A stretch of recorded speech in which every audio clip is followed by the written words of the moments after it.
नमस्कार दोस्तों, मैं राकेश वर्मा आप सभी का स्वागत करता हूं आपके अपने परिवार एसएम गुरुकुल पर। साथियों, बिहार में 15 मार्च 2024 को कक्षा प्रथम से 8वीं तक के लिए बीपीएससी के द्वारा शिक्षक भर्ती का आयोजन हुआ, जिसमें प्रथम पाली में कक्षा छठी से 8वीं तक के लिए आयोजित किए गए और द्वितीय पाली में कक्षा प्रथम से 5वीं तक के लिए आयोजित हुए। दोनों पालियों के प्रश्न पत्र परीक्षा से पूर्व ही लीक हो गए, जिसकी जानकारी पूरे सोशल मीडिया पर व्याप्त है। साथियों, इसमें बहुत बड़े गिरोह को पकड़े जाने का खबर जो है सामने निकल करके आ रही है और इसमें सबसे हैरान करने वाली बात यह है कि बिहार के स्वास्थ्य विभाग के उप सचिव का गाड़ी पकड़ा गया है। अर्थात बड़े स्तर के पदाधिकारियों की संलिप्तता बीपीएससी टीआरई 3.0 के पेपर लीक में हो सकती है, ऐसी संभावना और कयासें लगाई जा सकती है। क्योंकि जहां पे परीक्षार्थियों को ले जाकर के उत्तर रटवाए जा रहे हैं, उस जगह से यदि बिहार के स्वास्थ्य विभाग के उप सचिव का गाड़ी पकड़ा जा रहा है, मतलब बड़े स्तर के अधिकारी पदाधिकारी इसमें संलिप्त, सीधी सी बात है। अब देखना यह होगा कि कार्रवाई का डंडा जो है किस किस पर चलता है, किधर किधर जो है घूमता है, यह तो देखने वाली बात होगी।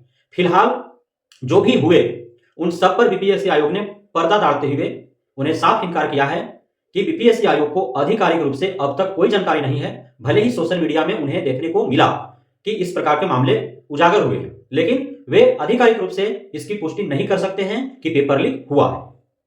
जबकि पेपर लीक हुए हैं, इसके सारे सबूत पूरे सोशल मीडिया पर उपलब्ध हैं कि कितना बज के कितना मिनट में किस पाली का प्रश्न पत्र के आंसर की हैंडराइटिंग में सोशल मीडिया पर, व्हाट्सएप पर, टेलीग्राम ग्रुप्स में घूम रहे थे। साथियों, आपको बता दो कि बीपीएससी टीआरई 3.0 परीक्षा 15 मार्च 2024 को होने थे। 14 मार्च 2024 को ही यह आशंका हो गया था बिहार पुलिस को, क्योंकि जिस प्रकार से चर्चा गर्म था, आपने देखा छात्र नेता दिलीप कुमार ने भी वीडियो जारी करके और उन्होंने आशंका जाहिर किया था और उन्होंने यह भी कहा था कि आर्थिक अपराध इकाई को इसकी सूचना उन्होंने दे दिया है, बिहार पुलिस को उन्होंने सूचना दे दिया है, आयोग को भी उन्होंने बताया है और जिसकी हमें परिणाम देखने को मिला कि बिहार पुलिस के आर्थिक अपराध इकाई के द्वारा पहले ही आशंका थी उसे कि ऐसा कुछ हो सकता है और वो पहले से ही अलर्ट मोड में थी। तो जो भी संदेहास्पद मोबाइल नंबर थे उन सबको सरलाइन पर रखा गया था, उन्हें ट्रेस किया जा रहा था कि कहां क्या हो रहा है और उसी के जरिए वो पीछा कर रहा था कि कौन सा गिरोह कहां पे सक्रिय है, कहां पे परीक्षार्थियों को बैठा करके और प्रश्न के उत्तर रटवाए जा रहे हैं। इसी क्रम में सारा भंडा फूट गया जो आपके सामने है। पहले जो सोल्वर गैंग थे, जो सेटर थे, उनका पहले देवघर में प्लानिंग था सभी परीक्षार्थियों को ले जाने के लिए, जिनसे उनका सेटिंग था और ऐसा कहा जा रहा है कि 2-2 लाख रुपए में सेटिंग हुआ था। हालांकि ये 2-2 लाख रुपए नहीं, 2-2 लाख रुपए एडवांस भले दिया गया होगा, 10 लाख, 12 लाख, 15 लाख के कम का सेटिंग नहीं होगा। यदि पूरा खुल करके आएगा मामला सामने तो आप सभी के सामने जो है समझ में आएगा कि क्या कुछ हुआ है इसमें और कितने बड़े स्तर, व्यापक स्तर पर जो है ये सब खेल हुए, कौन कौन इसमें संलिप्त है। हो सकता है कोई मंत्री भी संलिप्त हो, कोई विधायक हो, कोई सांसद संलिप्त हो, कोई और प्रतिनिधि संलिप्त हो, किसी भी पार्टी का हो सकता है, क्योंकि वहां पे जो खेल खेले जाते हैं तो उसमें सभी लोग संलिप्त रहते हैं। तो बाहर मंचों पर, बाहर मीडिया के सामने आकर के दूसरे पर दोषारोपण जरूर करते हैं, लेकिन इस प्रकार के खेल में सरकार किसी का भी हो, संलिप्त कोई भी हो सकता है, क्योंकि अधिकारी पदाधिकारियों के साथ मिलकर के खेल खेलना है तो पकड़ पहुंच पैर भी किसी का भी हो सकता है।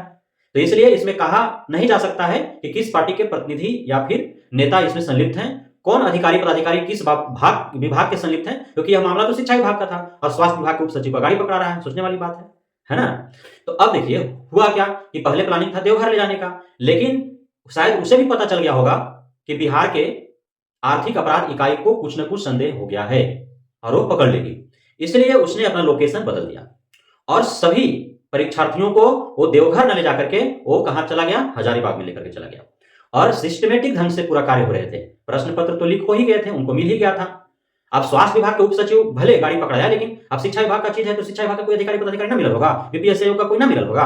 बीपीएससी प्रश्न पत्र तो बीपीएससी आयोग के पास न था तो उसका कोई अधिकारी पदाधिकारी कर्मचारी नहीं मिलेगा तो स्वास्थ्य विभाग के उप सचिव के पास कैसे जाएगा और फिर जो है गिरोह के पास कैसे आएगा। तो सब मिली जुली है, ऐसा नहीं है। वो तो जांच का विषय है, जांच होगा जब गंभीरता से तो सब खुल करके सामने आ जाएंगे। तो जांच होनी चाहिए, इसका हम मांग करते हैं। सिर्फ एक कह देने से कि हमें आधिकारिक रूप से कोई जानकारी नहीं है, सोशल मीडिया पर सिर्फ खबरें चल रही है, हम बाद में बताएंगे, ऐसा कुछ नहीं है। तो ऐसा पला झाड़ लेने से थोड़ी होगा।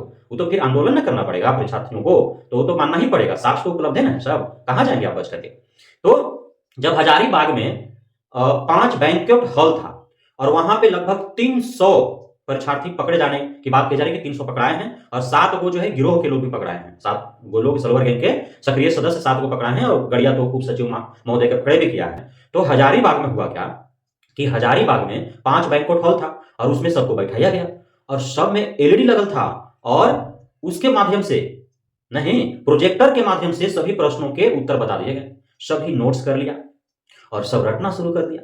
जानते हैं वहां 600 एडमिट कार्ड पकड़ाया है, 600 एडमिट कार्ड। तो 600 एडमिट कार्ड पकड़ाया तो 300 आदमी होगा ना जी, 2-2 एडमिट कार्ड लेके जाना था ना परीक्षा में, तो सब तैयारी के साथ था। तो वहां से तो डायरेक्ट फिर एकदम सबके प्राइवेट जेट न था, वहां से डायरेक्ट जो है लैंड करता और जाकर के कहाँ और जो है परीक्षा भवन में जाकर के वो प्राइवेट जेट वहां पे छोड़ता उन लोगों को और वो आराम से परीक्षा देते, खुशी खुशी जो है घर जाते। बल्ले बल्ले हो गया उन सभी का, लेकिन बल्ले बल्ले के पहले ही वो हल्ले हो गया। अब सबका जो है नौकरी खतरे में, सबका जिंदगी खतरे में, नौकरी का जिंदगी खतरे में, है ना। अब वो सब जो 300 पकड़ाया है वो कहीं जिंदगी में दे पाएगा परीक्षा, सबको बेअर्ड कर दिया जाएगा ना जी, आजीवन प्रतिबंध कर दिया जाएगा सबको, एकदम सीधी सी बात है। जो पकड़ाया है वहां, समझ गए बात को। अब ऐसा निंजा टेक्निक, अब बताइए कि बीपीएससी टीआरई 1 और टीआरई 2 तो देवे किया है सब। अब कितना जांच होता है, हुआ है टीआरई 1 और टीआरई 2 आप लोग दिए ना जी। एडमिट कार्ड कोई देखता है इसे हाथवे में, हाँ आधार कार्ड दिखाओ, एडमिट कार्ड दिखाओ, वो हाथवा में लेबो नहीं करता है, ठीक है हाथवे में, हाँ ऐसे ऐसे करके दे देता है। पीछे कोई पलट के देखता है इंस्ट्रक्शन में क्या कुछ हुआ है, इंस्ट्रक्शनवा एडिट कर दिया है, 3 नंबर पॉइंट में इंस्ट्रक्शन एडिट करके और पूरा प्रश्नवा के उत्तर लिख दिया है वहां पे। बताइए कितना दिमाग लगा दिया। इसीलिए कहा गया है कि कानून बनाने वाला से 10 कदम आगे कानून तोड़ने वाला होता है। तो देखो, हालांकि अब वहां छापा नहीं मारा था तो परीक्षा केंद्र पर पकड़ा जाता, आपको लगता है कि पकड़ा जाता? कोई देखबे ना करता है पीछे पलट के क्या है लिखना है, बस खाली नाम और फोटो मिलाएगा, बस आधार कार्ड से एडमिट कार्ड का नाम और फोटो बस मिलाता है और कुछ ना मिलाता है, वो आगे पीछे उलट पलट करके नहीं देखता है कहा है ना है। लेकिन अब जो है इन लोग तो सिखा दिया कि भाई इस तरह से भी हो सकता है, इसलिए अब जो परीक्षा होगा उसमें उलट पलट के जांच किया जाएगा, समझ गए। तो पहले क्या होता है, पहले गलती होता है, उसके बाद उस गलती को रोकने के लिए नियम बनते हैं, समझ गए बात को। पहले से ही पता था, बीपीएससी आयोग को शिक्षा विभाग को पता था कि ऐसा भी कर सकता है लोग, पता होता तो फिर वो पलट पलट के देखता कि नहीं। टीआरई 1 टीआरई 2 में कहीं पलट पलट के देखा गया है नहीं ना, टीआरई 3 में भी नहीं देखा जाता। और ये यदि वहां नहीं पकड़े जाते तो परीक्षा केंद्र पर मजाल था कि पकड़ा जाता लोग, और आराम से एकदम एडमिट करवा सामने रख देता और 150 प्रश्नों का हल करके खुशी खुशी घरे आता मजे मजे से, और मेरिट लिस्ट में उसका तो रिजल्ट देखने की जरूरत नहीं था, डायरेक्ट काउंसलिंग में जाता है कि नहीं, और नौकरी पा लेता। तो फिर जाकर के विद्यालय में क्या पढ़ाता, तो फिर पता चलता जब सर्वे होता कि पूरे 2800 राज्य 8 केंद्र शासित प्रदेश में सबसे शैक्षणिक रूप से पिछड़ा हुआ राज्य बिहार, तालियां इस प्रकार से होते।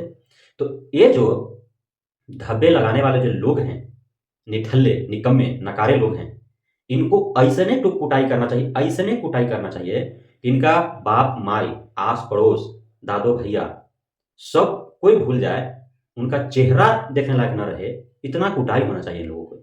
और इनको ऐसा सजा दो कि कोई पेपर लीक, पैसा देकर के धांधली सेटिंग, दूसरे के बदले में दूसरा परीक्षा देने के बारे में सोचते ही उसे थर थर थर थर थर थर थर शरीर में कंपन हो जाए, और कोई ऐसा हिमाकत करे ही नहीं। और सिर्फ इन्हीं को नहीं, जो भी गिरोह जो 7 को पकड़ा है ना, उस सब से पूछताछ कीजिए एकदम कड़ाई के साथ, कौन कौन था इस जो परीक्षा हत्या जो हुई है, या जो पेपर लीक करके यह परीक्षा की हत्या हुई है, तो इस परीक्षा हत्या के हत्यारा कौन कौन थे, कौन कौन संलिप्त है, कौन कौन बड़े अधिकारी पदाधिकारी, डॉक्टर इंजीनियर नेता प्रतिनिधि समाजसेवी, बड़े बड़े इंस्टीट्यूट के संचालक कौन सम्मिलित है, कौन शिक्षा माफिया, पेपर लीक माफिया, कौन नौकरी माफिया सम्मिलित है, इस सब का खुलासा होना चाहिए और कड़ाई से पूरे कठोरता के साथ दंडात्मक कार्रवाई होनी चाहिए, तभी जाकर के इस पर अंकुश लग पाएंगे। अन्यथा जैसे बीपीएससी आयोग के कह दिए ना रवि भूषण जी कि हमारा कुछ पता नहीं है, ना हुआ है, वैसे ही मटियाले रह जाएंगे, और जो पकड़े गए वो पकड़े गए और जो बैठे थे उन सबका रिजल्ट घोषित कर जाएगा सीटेट की तरह, और फिर नौकरी मिल जाएगी सबको, गई वहीं से पानी में। तो बहुत बहुत धन्यवाद आप सभी साथियों का हमारे साथ जुड़ने के लिए, बनाने के लिए, इतना प्यार देने के लिए, हम तो प्रोत्साहन रखने के लिए। जय हिंद।